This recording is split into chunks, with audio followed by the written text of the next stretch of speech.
بسم الله الرحمن الرحيم. Allah's name to commence with, the most gracious, the most merciful. طاسيم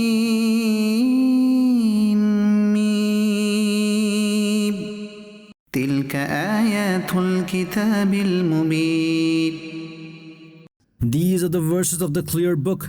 نتلو عليك من نبأ موسى وفرعون بالحق لقوم يؤمنون. We narrate to you the true news of Musa and Fir'aun for the people who have faith.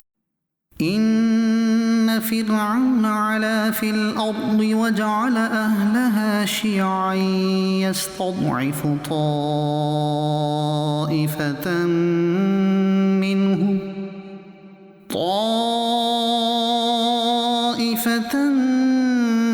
منهم يذبح أبناءهم ويستحيي نساءهم إنه كان من المفسدين. Indeed, Fir'aun did achieve dominance in the land of Egypt and made its people subservient to him, seeing a weak group amongst them, i.e. amongst the children of Israel. He would slaughter their sons and would keep their women alive. He was indeed a mischief monger. ونريد أن نمن على الذين استضعفوا في الأرض ونجعلهم أئمة ونجعلهم الوارثين. And we will to favor those who were weak in Egypt and to make them leaders and to make them the heirs of their possessions, i.e. of Fir'aun's people. ونمكن لهم في الأرض ونري فرعون وهامان وجنودهما منهم ما كانوا يحذرون. And to give them control on the land and to show Fir'aun and Haman and their armies the same which they fear from them, i.e. the destruction of Fir'aun. وأوحينا إلى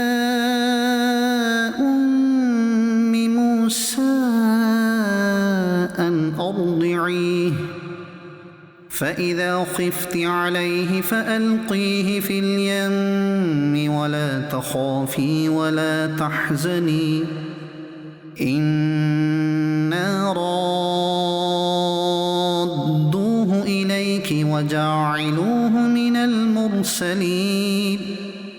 And we inspired the mother of Musa that suckle him. Then, when you fear for him, put him into the river, and do not fear and do not grieve. We shall indeed return him to you and make him a messenger. فالتقطه آل فرعون ليكون لهم عدوا وحزنا إن فرعون وهامان وجنودهما كانوا خاطئين. So the family of Fir'aun picked him up, that he may be their enemy and a cause of grief for them. Indeed, Fir'aun and Haman and their armies were wrongdoers. وقالت امرأة فرعون قرة عين لي ولك لا تقتلوه عسى أن ينفعنا أو نتخذه ولدا وهم لا يشعرون. And said the wife of Fir'aun, this child is the coolness of my eyes and yours. Do not kill him. Perhaps he may benefit us, or we may adopt him as a son. And they were unaware. وأصبح فؤاد أم موسى فارغا إن كادت لتبدي به لولا أن ربطنا على قلبها لتكون من المؤمنين. And in the morning, the heart of Musa's mother became anxious, and it was near that she would have certainly given away his true state had we not strengthened her heart, so that she may have faith in our promise. وقالت لأخته قصيه فبصرت به عن جنب وهم لا يشعرون. And his mother said to his sister, "Follow him." She therefore remained observing him from afar, and they were unaware. وحرمنا عليه المراضع من قبل فقالت هل أدلكم على أهل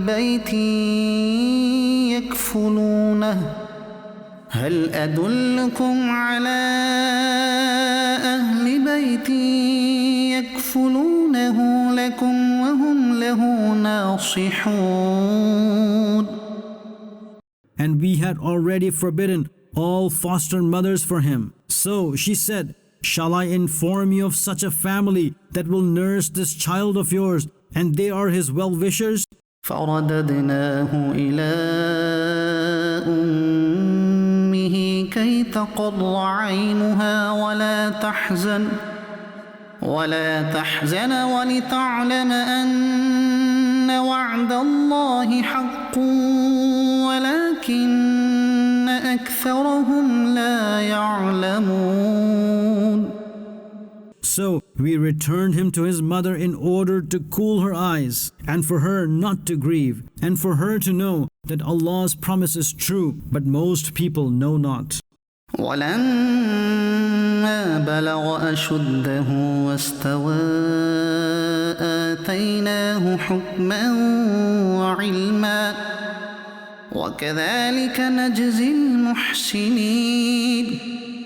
And when he reached adulthood and attained his full strength, we gave him wisdom and knowledge, and this is how we reward the virtuous. ودخل المدينة على حين غفلة من أهلها فوجد فيها رجلين يقتتلان هذا من شيعته وهذا من عدوه فاستغاثه الذي من شيعته على الذي من عدوه فوكزه موسى فقضى عليه قال هذا من عمل الشيطان إنه عدو مضل مبين. And one day he entered the city when its people were sleeping in the afternoon unaware. So he found two men fighting therein. One was from the tribe of Musa and the other from amongst his enemies. So the one who was of his tribe pleaded to Musa for help against the one who was from his enemies. So Musa punched him, thus put an end to him. He, Musa, said, "This act was from the devil. Indeed, he is an open misleading enemy." قال رب إني ظلمت نفسي فاغفر لي فغفر له إنه هو الغفور الرحيم. He submitted to display humility. "O my Lord, I have transgressed my soul, so forgive me." The Lord henceforth forgave him. Indeed, only He is the most forgiving, the most merciful. قال رب بما أنعمت علي فلن أكون ظهيرا للمجرمين. He said, "O my Lord, because you have bestowed favor upon me, so now I will never be a supporter of the culprits." فأصبح في المدينة خائفا يترقب فإذا الذي استنصره بالأمس يستصرخه قال له موسى إنك لغوي مبين. So he faced the morning in that city, fearing, waiting to see what happens. Thereupon he saw the one who had requested help the previous day, crying out to him for help. Musa said to him, "Indeed, you are clearly astray." فلما أن أراد أن يبطش بالذي هو عدو لهما قال يا موسى أتريد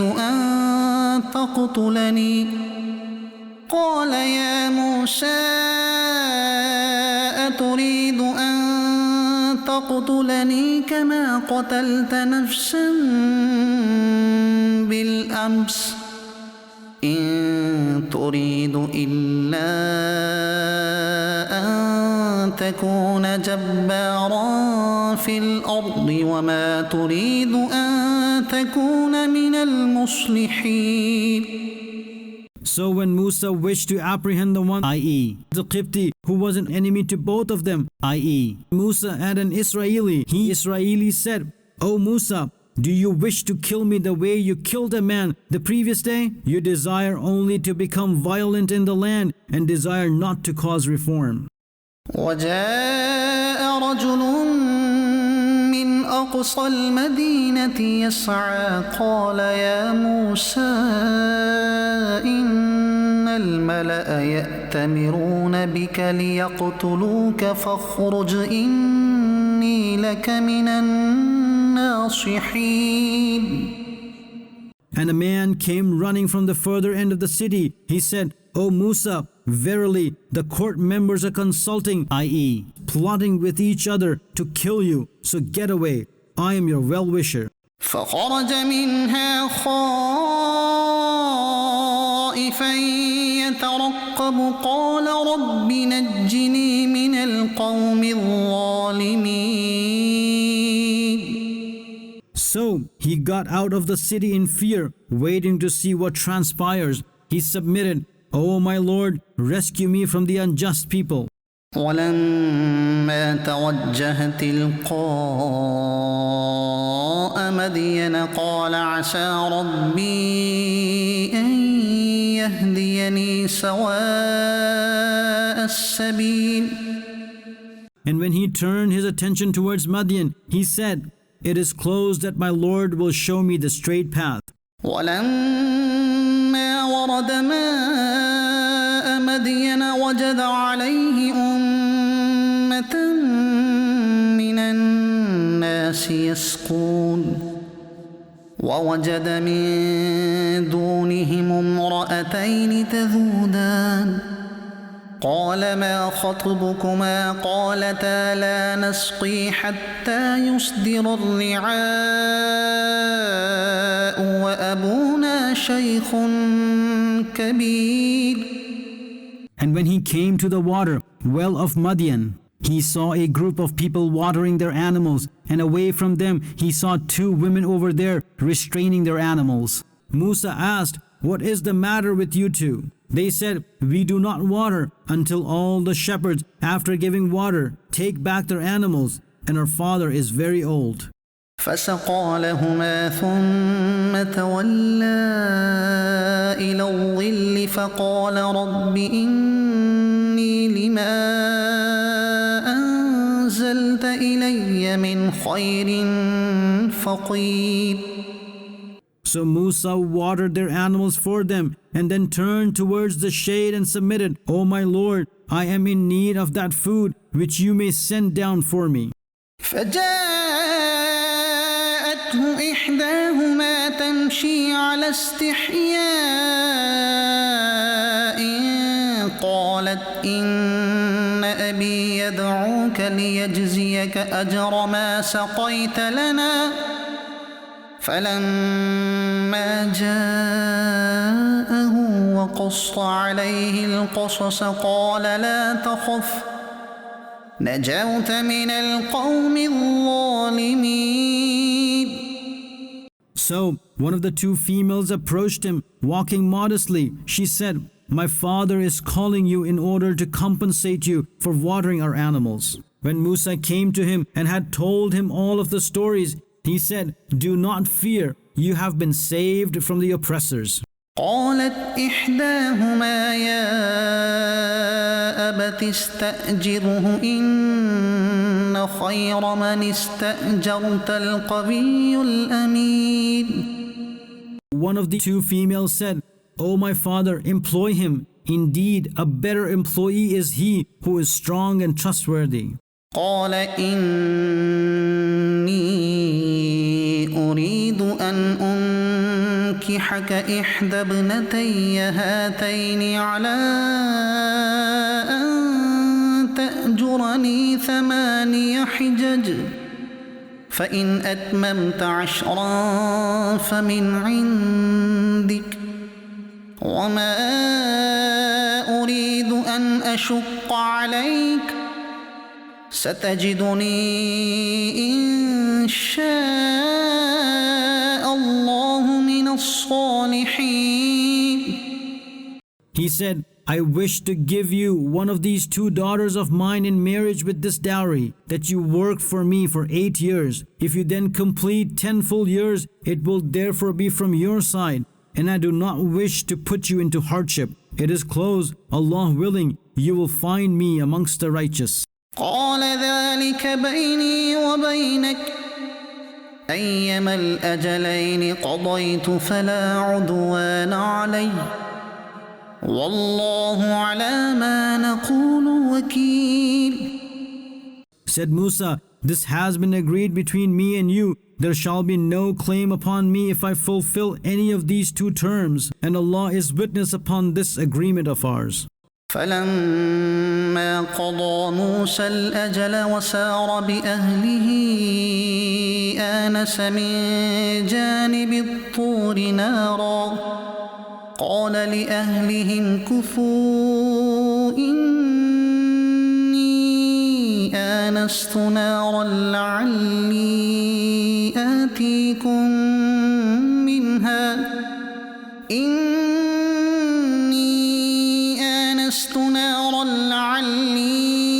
آتيكم منها بخبر أو جذوة من النار لعلكم تصطلون.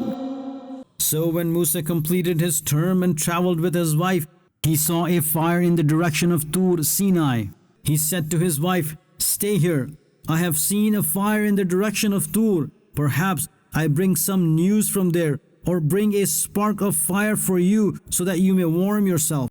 فلما أتاها نودي من شاطئ الوادي الأيمن في البقعة المباركة من الشجرة أن يا موسى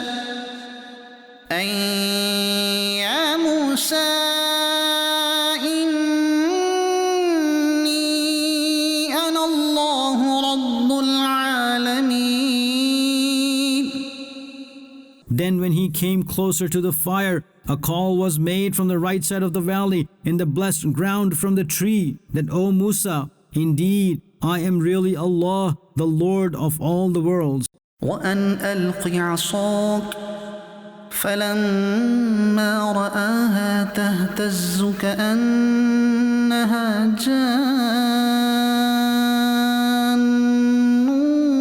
ولا مدبرا ولم يعقب يا موسى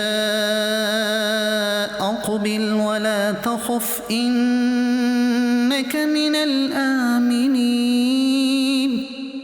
And that, "Put down your staff." So when Musa saw it wriggling as if it was a snake turning his back, he walked away and did not look back. He was told, "O Musa, come forth and fear not. Indeed, you are in peace." أسلك يدك في جيبك تخرج بيضاء من غير سوء واضمم إليك جناحك من الرهب فذلك برهانان من ربك إلى فرعون وملئه إنهم كانوا قوما فاسقين. Put your hand inside the collar of your garment. It will come out luminously white, flawless. And put your hand on your chest to remove the fear. So these are 2 proofs from your Lord to Pharaoh and his court members. Indeed, they are disobedient people. قال رب إني قتلت منهم نفسا فأخاف أن يقتلون. He submitted, "O my Lord, I killed a person and I fear that they may kill me." وأخي هارون هو أفصح مني لسانا فأرسله معي يرد أن يصدقني إني أخاف أن تكذبون. And my brother Harun, he is more eloquent than me in speech. Therefore, in order to assist me, appoint him as a messenger so that he endorses me as being a prophet. I fear that they will belie me. قال سنشد عضدك بأخيك ونجعل لكما سلطانا فلا يصلون إليكما بآياتنا أنتما ومن اتبعكما الغالبون. He, Allah, said, we will soon strengthen your arm with your brother and give dominance to both of you. They will therefore not be able to harm both of you due to our signs. Both of you and those who will follow you will be dominant. فلما جاءهم موسى بآياتنا بينات قالوا ما هذا إلا سحر مفترى وما سمعنا بهذا في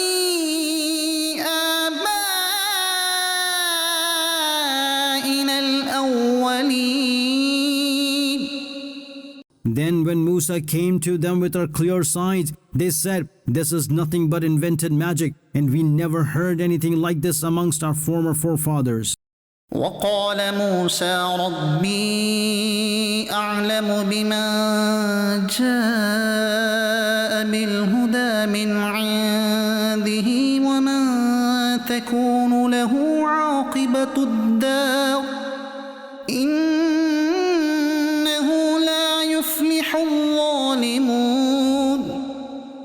And said Musa, my Lord knows him well who has brought guidance from him, and for whom will be the good abode of the hereafter. Indeed, the unjust will never attain success. وقال فرعون يا أيها الملأ ما علمت لكم من إله غيري فأوقذ لي يا هامان على الطين فاجعل لي صرحا لعلي أطلع إلى إله موسى وإني لأظنه من الكاذبين.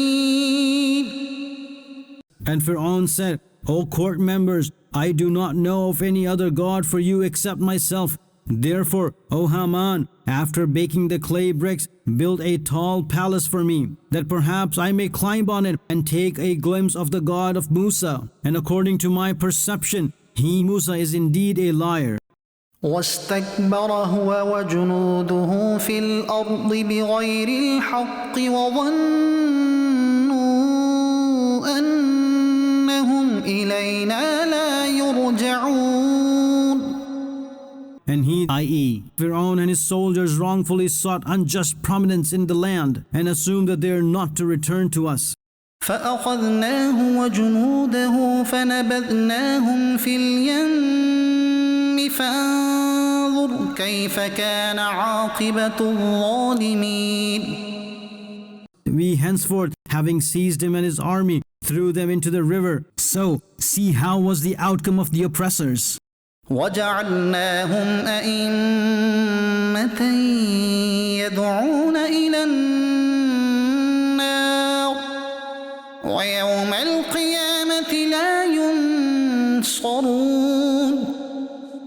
And we made them leaders of the people of hell, that they invite towards the fire, and they will not be helped on the day of resurrection.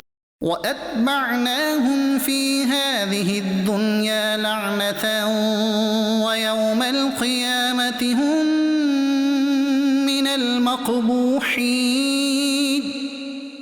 And we appointed a curse to chase them in this world, and the condition is evil for them on the day of resurrection. ولقد آتينا موسى الكتاب من بعد ما أهلكنا القرون الأولى بصائر للناس وهدى ورحمة لعلهم يتذكرون. And we indeed gave Musa the book after this, that we destroyed the former generations. Therein are matters which open the eyes of the hearts of the people, i.e., eye-opening and guidance and mercy, in order that they may accept advice. وما كنت بجانب الغربي إذ قضينا إلى موسى الأمر وما كنت من الشاهدين. And O beloved, you were not on the western side of the Tur Sinai when we sent the command of prophethood to Musa, and you were not physically present at that time.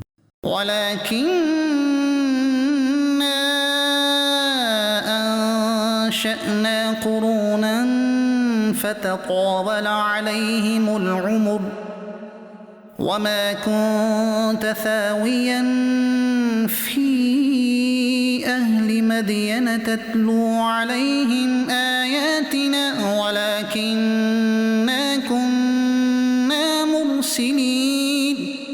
But it so happened that we created generations, and a long time passed over them, and nor were you dwelling with the people of Madian reciting our verses to them. Yes, it is we who appoint messengers.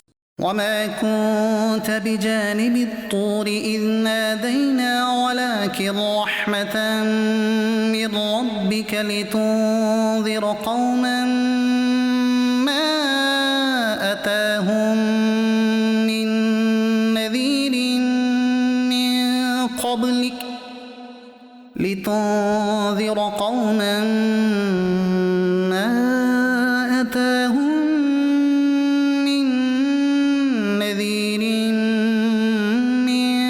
قبلك لعلهم يتذكرون.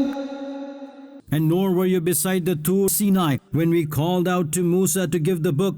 Yes, it is mercy from your Lord that He granted you the knowledge of the unseen, so that you may warn a nation towards whom no warner came before you, in the hope that they may be advised. ولولا أن تصيبهم مصيبة بما قدمت أيديهم فيقولوا ربنا لولا أرسلت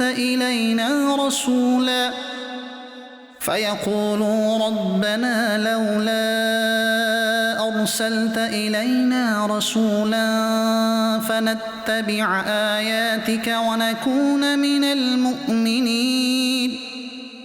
And had it not been that some disaster befell them because of what their own hands have sent forward, they would have therefore said, O our Lord, why did you not send a messenger towards us so that we may have followed your verses and would have believed?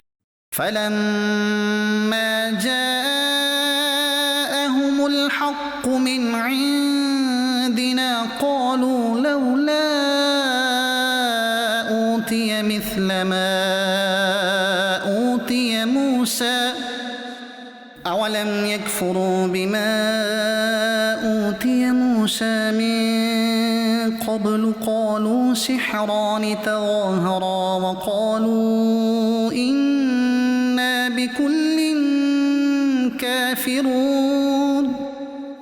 Then when the truth from us came to them, they said, why has he not been given the Quran like what was given to Musa, i.e., entirely all in one go? Had they, i.e., the Jews, not disbelieved in what was earlier given to Musa? They, i.e., the polytheists, said, they, i.e., the Quran and the Torah, are two works of magic, each supporting the other, and said, we disbelieve in both of them. قل فأتوا بكتاب من عند الله هو أهدى منهما أتبعه إن كنتم صادقين. Say you, O beloved, so bring any book from Allah which is better at guiding than these two. I will follow it if you are truthful. فإن لم يستجيبوا لك فاعلم أنما يتبعون أهواءهم ومن أضل ممن اتبع هواه بغير هدى من الله إن الله لا يهدي القوم الظالمين. than if they do not accept your challenge. So know that they only follow their desires. And who is more astray than the one who follows his desires, separate from the guidance of Allah? Indeed, Allah does not guide the unjust. وَلَقَدْ وَصَّلْنَا لَهُمُ الْقَوْلَ لَعَلَّهُمْ يَتَذَكَّرُونَ. And we indeed send down the word, i.e., the Quran, in continuation for them, so that they may ponder.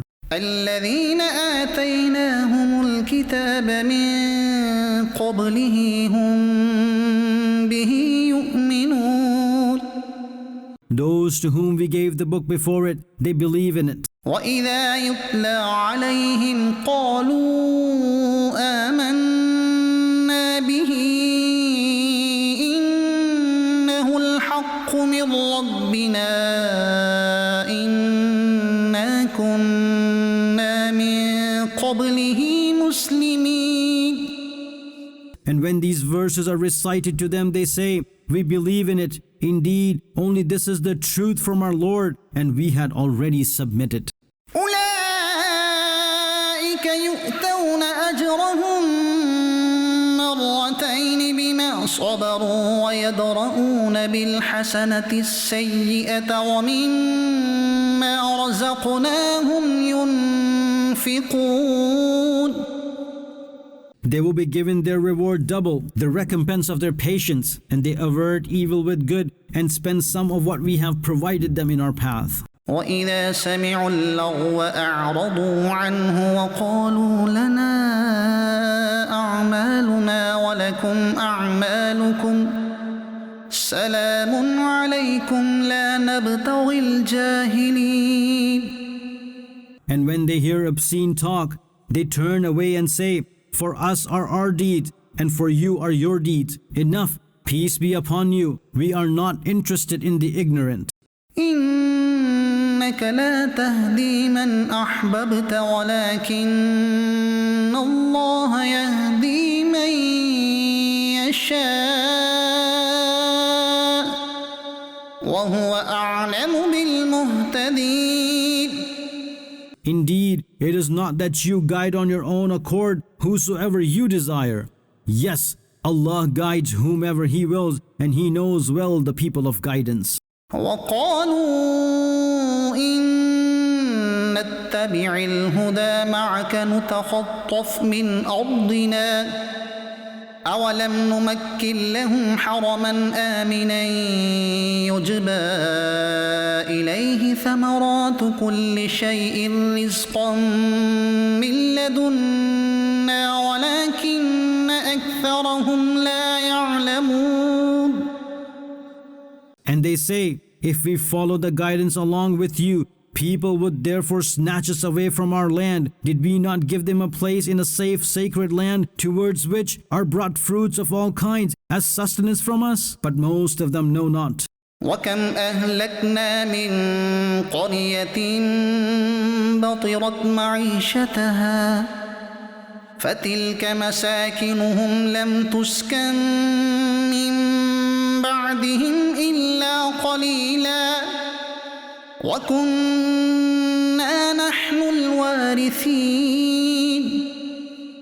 And how many dwellers of town did we destroy that became boastful on their luxurious lifestyle? So these are their deserted homes that they remained uninhabited after them, except a little. And only we are the inheritor. وما كان ربك مهلك القرى حتى يبعث في أمها رسولا يتلو عليهم آياتنا وما كنا مهلك القرى إلا وأهلها ظالمون. And never does your Lord destroy the dwellers of towns until He sends a messenger to their main city, reciting our verses upon them, and we do not destroy towns unless its dwellers are unjust. وما أوتيتم من شيء فمتاع الحياة الدنيا وزينتها وما عند الله خير وأبقى أفلا تعقلون. And whatever you have been given, that is the benefit of this worldly life and its adornment, and that which is with Allah is better and more lasting. So, do you not have sense? أفمن وعدناه وعدا حسنا فهو لاقيه كمن متعناه متاع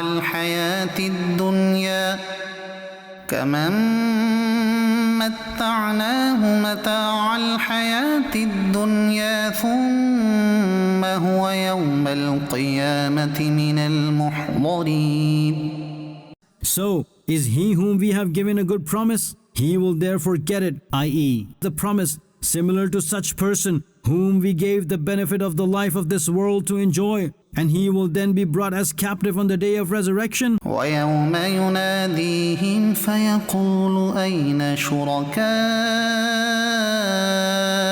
الذين كنتم تزعمون. And remember on the day when he will call to them, so he will proclaim, where are those partners of mine whom you had assumed? قال الذين حق عليهم القول ربنا هؤلاء الذين أغويناهم كما غوينا تبرأنا إليك ما كانوا إيانا يعبدون. Those leaders of the disbelievers against whom the word, i.e., punishment has been proven, will say, O our Lord, it is these whom we led astray. We led them astray the way we ourselves went astray. We are disgusted with them and we return towards you. They never used to worship us. وقيل ادعوا شركاءكم فدعوهم فلم يستجيبوا لهم ورأوا العذاب لو أنهم كانوا يهتدون. And it will be said to them, call upon your ascribed partners. So they will call unto them. They will therefore not hear them, and they will witness the punishment and will say, how good it would have been for them if they attained guidance. ويوم يناديهم فيقول ماذا أجبتم المرسلين. And the day when he will call them, so he will say, what answers did you give to the messengers? فعميت عليهم الأنباء يومئذ فهم لا يتساءلون. So on that day, information will be obscured for them. They will therefore not be able to ask one another. فأما من تاب وآمن وعمل صالحا فعسى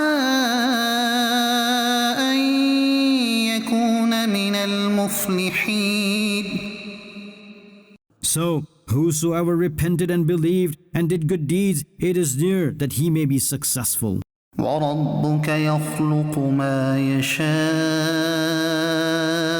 ويختار ما كان لهم الخيرة سبحان الله وتعالى عما يشركون. And your Lord creates whatever He wills and chooses what He wills. They, the polytheists, do not have any power to choose. Allah is pure and supreme from their ascribing of partners to Him. وربك يعلم ما تكن صدورهم وما يعلنون. And your Lord knows what is hidden in their chests and what they disclose. وهو الله لا إله إلا هو له الحمد في الأولى والآخرة وله الحكم وإليه ترجعون. And only He is Allah. There is no God except Him. There is only His praise in this world and in the hereafter. And command is only His, and only towards Him you will return.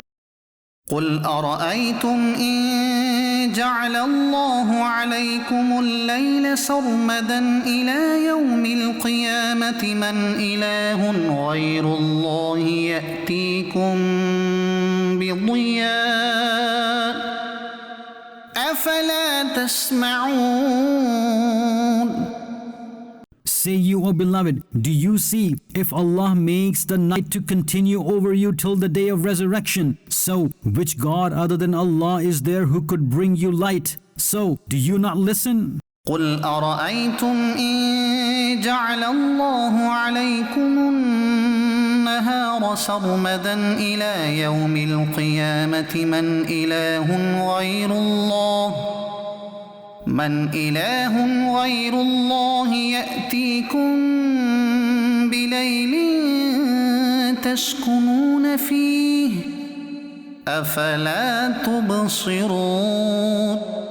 Say you, O beloved, do you see, if Allah makes the day to continue over you till the day of resurrection, so which God other than Allah is there who could bring the night for you to rest therein? So do you not see? ومن رحمته جعل لكم الليل والنهار لتسكنوا فيه ولتبتغوا من فضله ولعلكم تشكرون. And with His mercy, He made the night and the day for you, so that you may rest during the night and seek His benevolence, i.e., sustenance during the day, and in order that you may appreciate. ويوم يناديهم فيقول أين شركائي الذين كنتم تزعمون. And remember the day when He will call them, He will henceforth proclaim, where are those partners of mine regarding whom you used to blabber? ونزعنا من كل أمة شهيدا فقلنا هاتوا برهانكم فعلموا أن الحق لله وضل عنهم ما كانوا يفترون. And we shall say, whilst bringing forward a witness from each group, bring your proof. So they will know that the truth is for Allah, and will be lost from them all that they used to fabricate.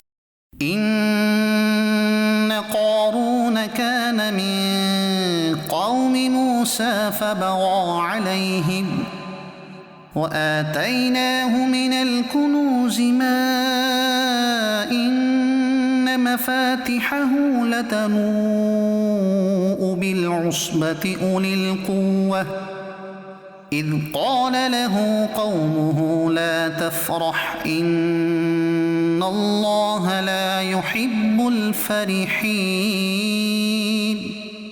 Indeed, Qarun, Korah, was from the people of Musa. He then oppressed them, and we gave him so many treasures that their keys were a heavy burden for a strong group to carry. When his people said to him, "Do not boast, indeed, Allah does not like the boastful."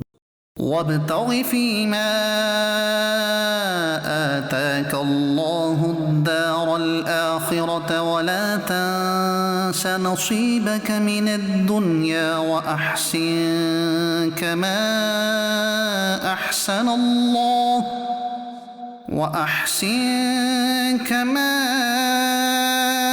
أحسن الله إليك ولا تبغ الفساد في الأرض إن الله لا يحب المفسدين.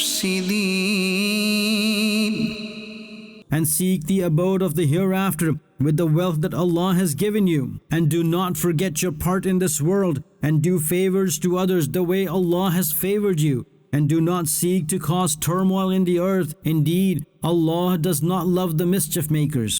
قال إنما أوتيته على علم عندي أولم يعلم أن الله قد أهلك من قبله من القرون من هو أشد منه قوة وأكثر جمعا ولا يسأل عن ذنوبهم المجرمون. He said, I got this wealth due to a particular branch of knowledge which I possess. And does he not know that before him, Allah destroyed the generations who were stronger in strength than him and greater in accumulating wealth? And there is no questioning from the culprits regarding their sins. فخرج على قومه في زينته قال الذين يريدون الحياة الدنيا يا ليت لنا مثل ما أوتي قارون إنه لذو حظ عظيم. He therefore came before his people in his adornment, said those who desired the worldly life, if only we were to get what Qarun has been given, he is indeed very fortunate. وقال الذين أوتوا العلم ويلكم ثواب الله خير لمن آمن وعمل صالحا ولا يلقاها إلا الصابرون. And said those who were given the knowledge, woe to you, the reward of Allah is better for the one who believes and does good deeds, and it is given only to those who are patient. فخسفنا به وبداره الأرض فما كان له من فئة ينصرونه من دون الله وما كان من المنتصرين. We henceforth caused him and his home to sink into the earth. Hence, he had no group to help save him from Allah, nor could he take revenge. وأصبح الذين تمنوا مكانه بالأمس يقولون ويك أن الله يبسط الرزق لمن يشاء ويكأن الله يبسط الرزق لمن يشاء من عباده ويقدر لولا أن الله علينا لخسف بنا ويكأنه لا يفلح الكافرون. And those who had desired his status the day before began saying in the morning, it is strange, Allah increases sustenance from whomsoever He wills amongst His bondsmen and restricts it from whomever He wills. If Allah had not been gracious to us, He would have henceforth caused us to sink as well. It is strange that ultimately the disbelievers do not prosper. تلك الدار الآخرة نجعلها للذين لا يريدون علوا في الأرض ولا فسادا والعاقبة للمتقين. This abode of the hereafter, we make it for those who do not seek arrogance in the land nor disorder, and the hereafter is good only for the pious. من جاء بالحسنة فله خير منها ومن جاء بالسيئة فلا يجزى الذين عملوا السيئات إلا ما كانوا يعملون. Whosoever brings virtue for him is better than it, and whoever brings evil, the doers of evil shall consequently not be recompensed except as much as they did. إن الذي فرض عليك القرآن لرادك إلى معاد قل ربي أعلم من جاء بالهدى ومن هو في ضلال مبين.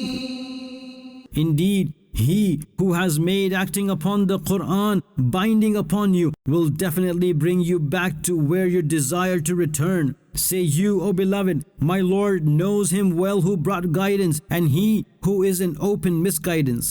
وما كنت ترجو أن يلقى إليك الكتاب إلا رحمة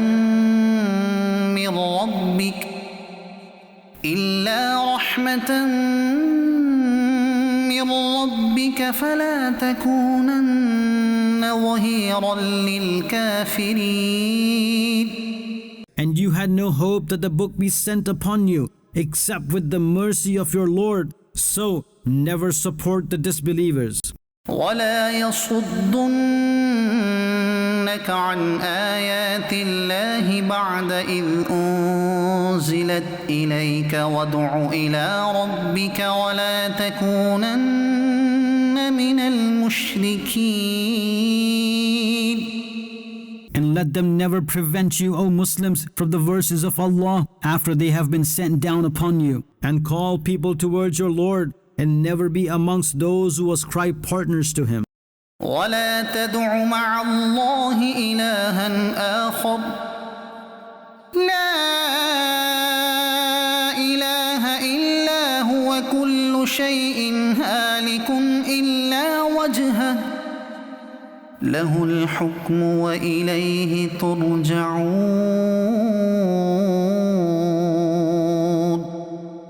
And do not worship any other God along with Allah. There is no God except Him. Everything is perishable except His being. Command is only His, and only towards Him you will be returned. صدق الله العظيم.